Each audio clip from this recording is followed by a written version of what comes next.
소설가 한강이 12월 10일 스웨덴 스톡홀름에서 노벨 문학상 시상을 받을 예정인데요. 프랑스 뉴스에서도 한국 작가 최초로 노벨 문학상을 수상한 한강에 대해 특집으로 다루기도 했습니다.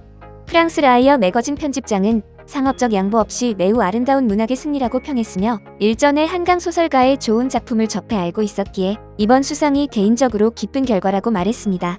프랑스에서는 한강 소설가의 노벨 문학상 수상을 어떻게 바라보고 있는지 프랑스 뉴스 두 곳의 내용을 번역해 전해드립니다.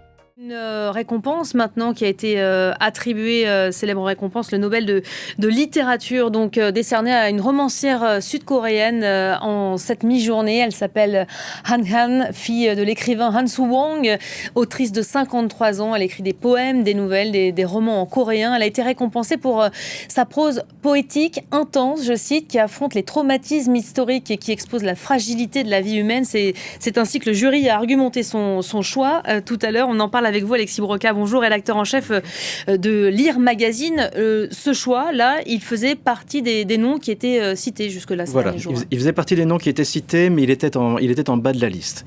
Maintenant, je dois vous avouer que c'est un choix qui me ravit, parce qu'on a appris à découvrir cette romancière l'an dernier, avec son très beau texte « Impossibles adieux », qui a eu le prix Médicis 2023 étranger en France, donc ça veut dire qu'il a quand même été très remarqué. Et pour moi, c'est la victoire d'une très belle littérature, à la fois politique, très engagée, on va peut-être en parler, et puis surtout très travaillée, très sans concession commerciale, d'un réalisme magique très personnel. Voilà, vraiment, Impossibles adieux, c'était un très beau texte. Donc on connaissait déjà pour avoir été primée l'an dernier. Elle reste la première sud-coréenne aujourd'hui récompensée par le Nobel de littérature. Oui, tout à fait. Alors on s'attendait à ce que ça soit un ou une asiatique. On s'attendait plutôt à une asiatique. Ça faisait un certain temps, depuis 2012 et le prix Nobel de Mo Yan, qu'aucun romancier d'Asie n'avait été primé. Maintenant, les pronostics prévoyaient plutôt la victoire de Kang Xue, la romancière expérimentale chinoise, qui est très peu connue en France d'ailleurs. Donc oui, c'est une surprise et en même temps, bon, elle était quand même envisagée. Je vous avoue qu'en regardant la liste, en venant, j'espérais que ce soit elle. Bon, chaque année, il y a évidemment les heureux, ceux qui sont récompensés, puis il y a les déçus. Qui, aujourd'hui ? Oh, bah écoutez, il y en a beaucoup. Je pense à un romancier qui fait l'objet d'un culte en France, qui est Mircea Cartarescu, le roumain. On a cité Kang Xue, c'est la 12e fois qu'elle est à peu près citée. Cette année, on sait qu'une romancière australienne d'origine aborigène qui s'appelle Alexis Wright semblait avoir toutes les faveurs, à tel point d'ailleurs que les sites de bookmakers anglais avaient suspendu les paris sur elle. Donc oui, il y a plein de déçus. Je pense pas qu'en revanche, nous soyons déçus en France. On a eu le Nobel d'Annie Ernaux il y a 2 ans. Nous sommes les leaders, il faut le rappeler, en nombre de prix Nobel de littérature. On en a 16. Donc voilà. Pour en revenir à Han Kan, c'est comme ça qu'on dit d'ailleurs, parce que moi je découvre je sais pas totalement, comment on dit. Je ne vais pas me cacher derrière. Je sais comment on le dit, de mais faux je sais pas comment on le dit. Ces romans donc, qui sont en sud-coréen, qui ont été traduits dans pas moins de 6 langues, donc qui sont distribués aujourd'hui. Ça fait partie des lectures qu'on distribue. Alors en France, du moins depuis le dernier, si vous voulez, les éditions Grasset, il faut leur rendre hommage parce qu'ils ont réussi un très beau boulot pour nous intéresser à cette autrice. Ils en ont fait leur seule romancière étrangère de la rentrée 2023. En quelque sorte, on était forcé de la lire puisqu'il n'y avait qu'une seule romancière étrangère sur le catalogue Grasset, c'était elle. Et si vous voulez, lorsque j'ai ouvert ce texte, c'est un texte sombre pourtant, mais j'ai tout de suite été happé. Je ne sais pas si j'ai le temps d'évoquer l'histoire. Le réalisme magique pour dire une réalité tellement atroce qu'elle est au bord, en quelque sorte, du fantastique. Elle nous emmène au bord de l'enfer, au bord de l'outre-monde. Et vraiment, ce roman a beaucoup frappé en France. On n'a pas été des milliers à le lire, mais enfin, on a été des milliers à le lire, peut-être pas des dizaines de milliers, mais en tout cas, il a eu le Médicis étranger, ce qui prouve que les systèmes de détection français marchent assez bien. Vous nous parlez évidemment du prix Nobel de littérature qui vient d'être attribué à l'autrice sud-coréenne Han Kang. Han Kang, première femme de Corée du Sud, a remporté le prestigieux prix Nobel de littérature. Elle a 54 ans et elle est aujourd'hui considérée comme une autrice majeure en Corée. Alors avant de parler de son œuvre, je vous propose de réécouter l'annonce à Stockholm.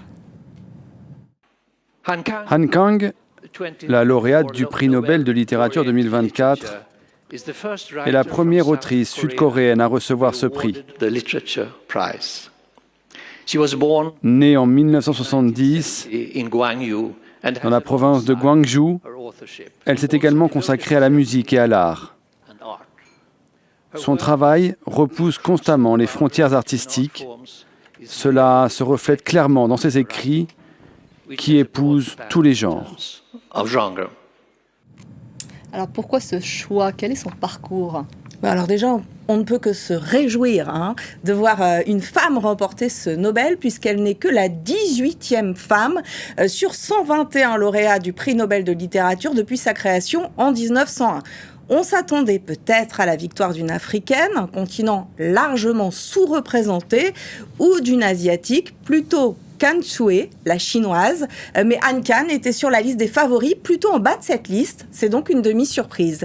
Elle a débuté comme poétesse en 1993. En 2014, elle publie Human Acts, un récit basé sur le massacre de Guanzhen. En 1980, quand étudiants et professeurs manifestaient pour défendre la démocratie face aux militaires, elle accède à la renommée internationale avec La Végétarienne en 2016 en remportant le Man Booker Prize. Il y a eu un film tiré de ce livre, présenté d'ailleurs au Festival de Sundance. Et puis en France, elle est lauréate du prix Médicis étranger en 2023 pour Impossibles adieux. Et donc quelle est son écriture, son style? Eh bien, Han Kan écrit en coréen, mais plusieurs de ses ouvrages ont été traduits en français, évidemment, en allemand, mais aussi en anglais. Elle est connue pour son style poétique. C'est une littérature, je dirais, de témoignage. Sa grande force, analyser comment les traumatismes de l'histoire traversent les générations.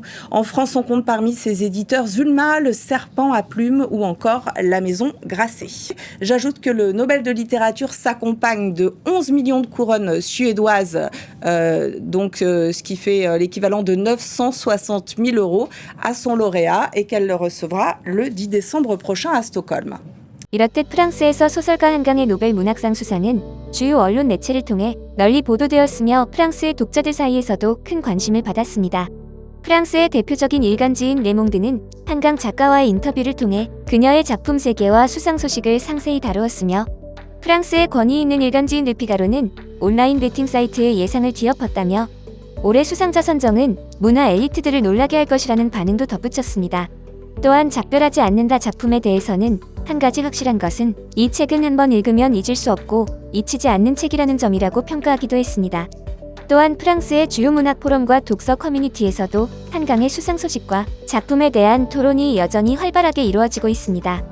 프랑스 최초의 독자 커뮤니티인 바벨리오와 인기 있는 커뮤니티인 포럼 하드웨어의 문학 섹션에서는 한강의 작품과 노벨상 수상에 대한 독자들의 다양한 의견을 확인할 수 있는데요.